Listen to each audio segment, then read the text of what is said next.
Alright, so now I've got the suppressor screwed on to, onto the rifle here. This is a Griffin Armament Optimus 9 suppressor. I've got it set up with the 30 caliber end cap, and I'll just make sure of that because I've shot through the 22 with a 30 cal before. Yeah, we're good. Okay, 30 caliber end cap. I've got it set up in its longest configuration, full-size configuration. It's 9.5 inches long in this configuration. I have an 18-inch barrel. My average velocity without the suppressor, I'll go ahead and put in right now so you get to see that. Now I'm curious to see a couple things. One, point of impact shift. Two, how hot the suppressor gets with each shot. So I've got an infrared thermometer here that I'll measure after each shot. And then lastly, what kind of muzzle velocity difference I get with the suppressor, if any. So I've got 5 rounds, 4 in the magazine, another one here ready to go. So we'll get this thing loaded up. The chronograph is ready. All right, rifle is level. All right, here we go. I can tell you right now, it's a much more pleasurable shooting experience. Ooh, that's interesting. 25-35. 25-35 is what I'm showing. All right. What's my temperature? I should have checked ambient temperature. Ambient temperature on the tape. Actually, we'll do this because it's black. This is 106. Table is 98. Muzzle device or suppressor at the hottest point, I'm showing 110. So one shot took it up maybe 7 degrees, it looks like. All right.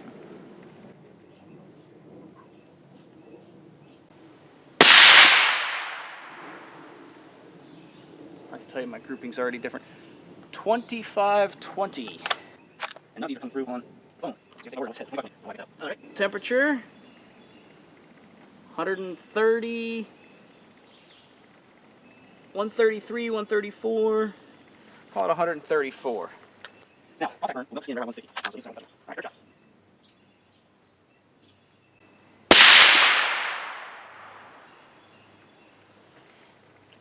25-34. 25-34. See a little bit of mirage coming off at 147. I saw a 148 in there. 149, 151. 151. 4 shot. 4 shot.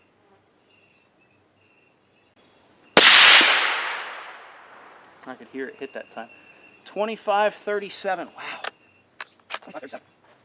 Now the muzzle, the suppressor is 153, 161, 161. So it's now at a point where if I touch it, odds are I'm coming away with a nice burn. All right, last shot.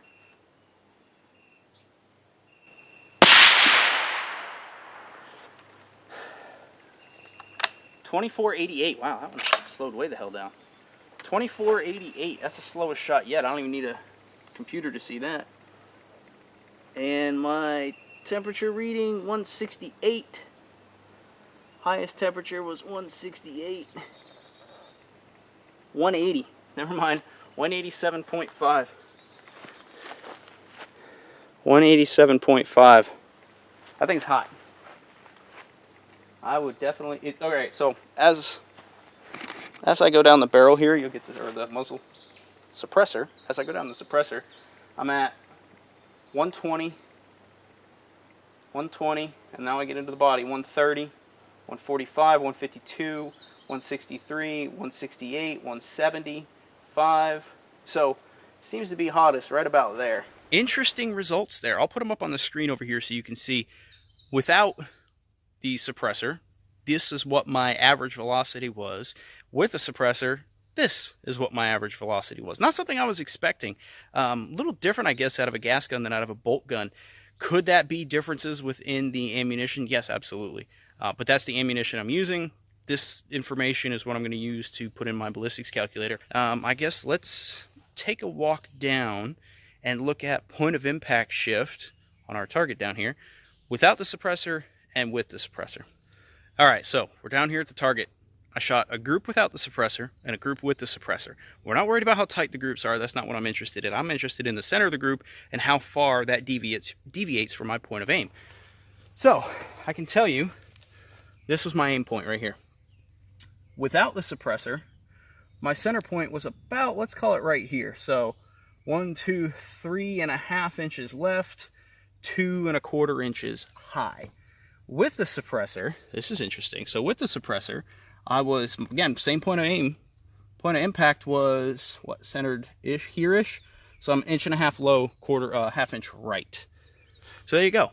Point of aim, point of impact, and the differences you have. No suppressor, suppressor. Kind of interesting. I knew there would be a point of impact shift, right? Everybody talks about that. Minimal point of impact shift with the suppressor, whatever. I wasn't sure how much of a point of impact shift there would actually be. That's a lot. That's 3.5 left, 2 1/4 up versus 1.5 down and 1/2 right.